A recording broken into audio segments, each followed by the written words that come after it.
Hey there, and welcome to another Dave Does video, and today I'm checking out some more In Flames, and the song is Upon an Oaken Throne off of the Lunar Strain album.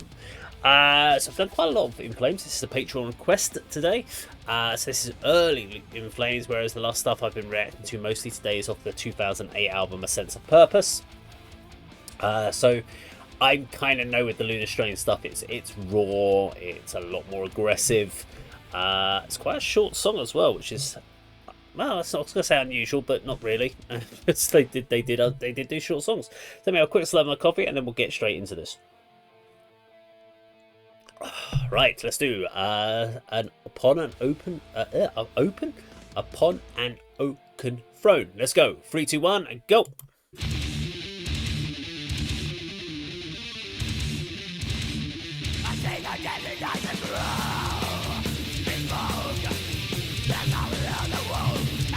Let's put out some lyrics. There's no way I'm going to work that one out.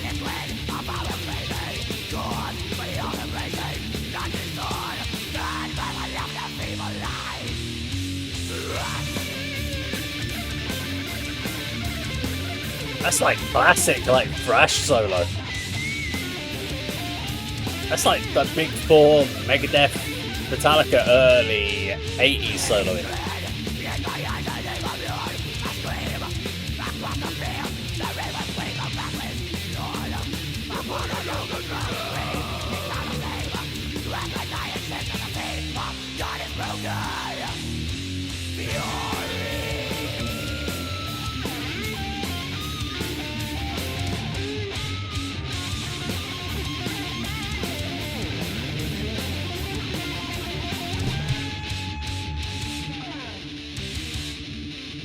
Oh, classic thrash. Classic thrash with elements of like early bands like Death in there.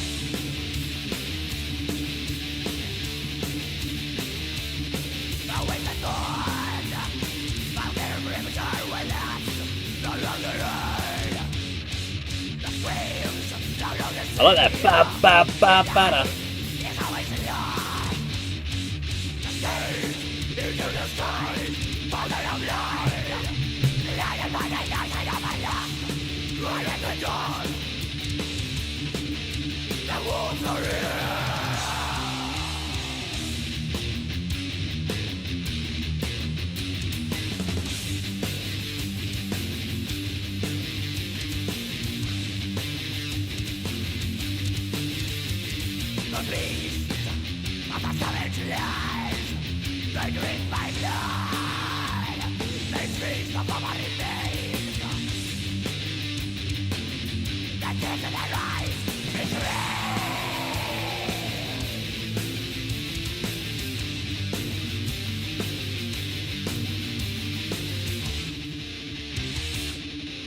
Ba-da-dum.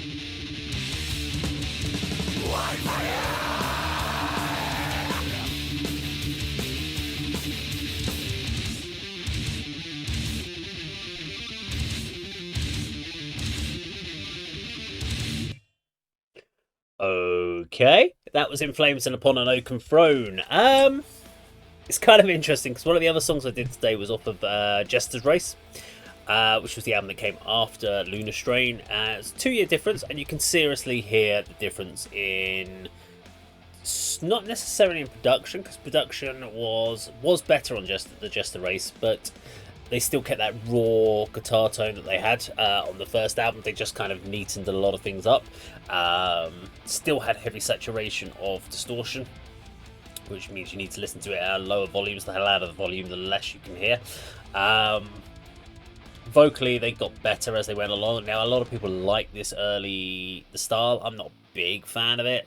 And the thing with Lunar Strain is they were a good example of like that melodic death metal Gothenburg scene of that time.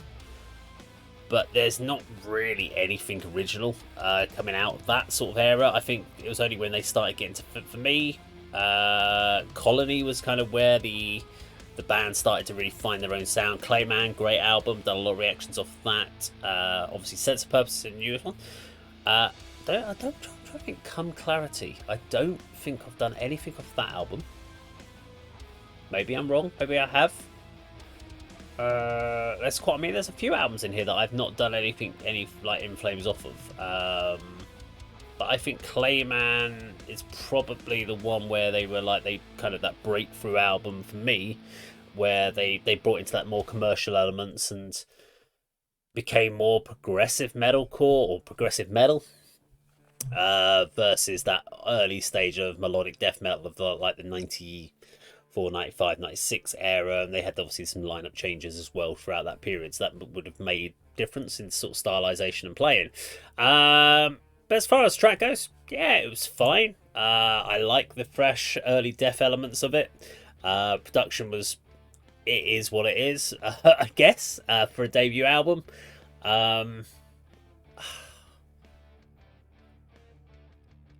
There's an element of nostalgia in my listening to it. Just makes me think of like early Metallica and also early Megadeth more than Metallica. But reminds me of the Bay Area thrash scene of the mid to late 80s. Probably 85, 86, I guess. Time. Yeah, it was fine. Because I like Letter in Flames, I like the better production, I like the clarity of the vocals of the later stuff.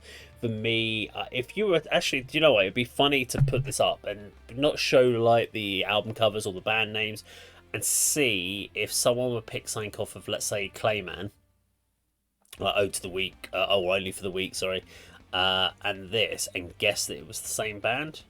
Because I think they wouldn't. I think, and it's nice. I actually am one of these people that like to see a band transition and progress in doing something different on albums, because you've always got that album that you really loved anyway by the band, and as long as the band are doing it because they enjoy playing it, I don't think a band should just keep putting out the same style of music for 20 odd 30 odd years, because as listeners your musical tastes change. So as a musician, why wouldn't your musical taste of what you like to play change? But some people get a little bit too worried about that if they change too much, people aren't going to listen to them. And there is that risk. I know me, Andy, and Kirk on the ADK channel have talked about this a few times. And I kind of listen to it. If the new album sounds like the last album, I've got no interest really in it. It's just, I'm like, okay, fine.